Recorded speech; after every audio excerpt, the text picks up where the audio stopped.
এক ছিল পরীদের রাজ্য, মেঘেদের রাজ্যে তার বাস। সেই রাজ্যের সবচেয়ে ছোট পরী ছিল, নাম তার নীলা।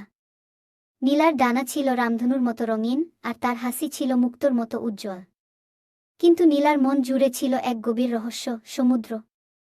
মেঘেদের রাজ্যে বসে সে প্রায়ই নিচের নীল সমুদ্রের দিকে তাকিয়ে থাকত। সমুদ্রের বিশালতা, তার লুকানো রত্ন আর অজানা জগৎ তাকে সবসময় টানত। একদিন এক দুষ্টু হাওয়ার ঝাপটায় নীলা তার রাজ্য থেকে ছিটকে পড়ল। সে যতবারই ডানা ঝাপটাতে চেষ্টা করল, ততবারই হাওয়ার টানে আরও নিচে নামতে লাগল। শেষে ধপ করে সে পড়ল এক বিশাল ঢেউয়ের উপর। ঢেউটা তাকে ভাসিয়ে নিয়ে চলল, আর নীলা নিজেকে আবিষ্কার করল এক অচেনা, অনন্ত নীল সমুদ্রের মাঝে। নীলার খুব ভয় করছিল। তার রামধনু রঙের ডানাগুলো ভিজে ভারী হয়ে গিয়েছিল, আর সে উড়তে পারছিল না।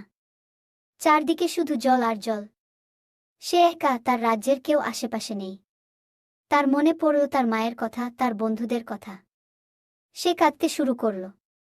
হঠাৎ নীলার চোখের জল এক সোনালি আলোয় ভরে উঠল।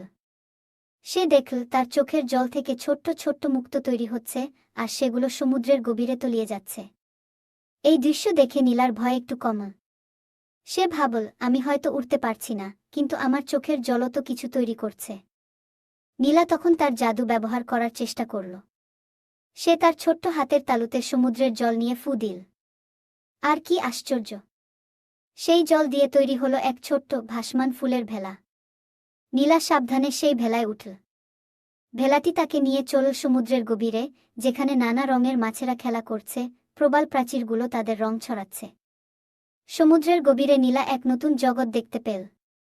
সে দেখল এক বিশাল কচ্ছপ, যার পিঠে ছিল 1000 বছরের পুরনো শামুক। সে দেখল এক দল ডলফিন, যারা নীলার ভেলাটিকে ঘিরে নাচতে লাগল। নীলা তাদের সাথে কথা বলল, তাদের গান শুনল। সে বুঝতে পারল, সমুদ্রের জগৎও তার নিজের রাজ্যের মতোই সুন্দর, তবে অনেক বেশি রহস্যময়। অনেকদিন পর নীলা সেই অচেনা দ্বীপে এসে পৌঁছাল। সেখানে সে দেখা পেল এক বৃদ্ধা জাদুকরীর। জাদুকরী নীলাকে তার রাজ্যের পথ দেখিয়ে দিলেন। নীলা যখন তার মেঘেদের রাজ্যে ফিরে এল, তখন সে আগের নীলা ছিল না। সে এখন অনেক সাহসী, অনেক অভিজ্ঞ। সে তার বন্ধুদের শোনাল সমুদ্রের গভীরে তার একাকী অভিযানের গল্প, সেখানকার বিচিত্র প্রাণীর কথা, আর তার চোখের জল থেকে তৈরি হওয়া মুক্তোর কথা।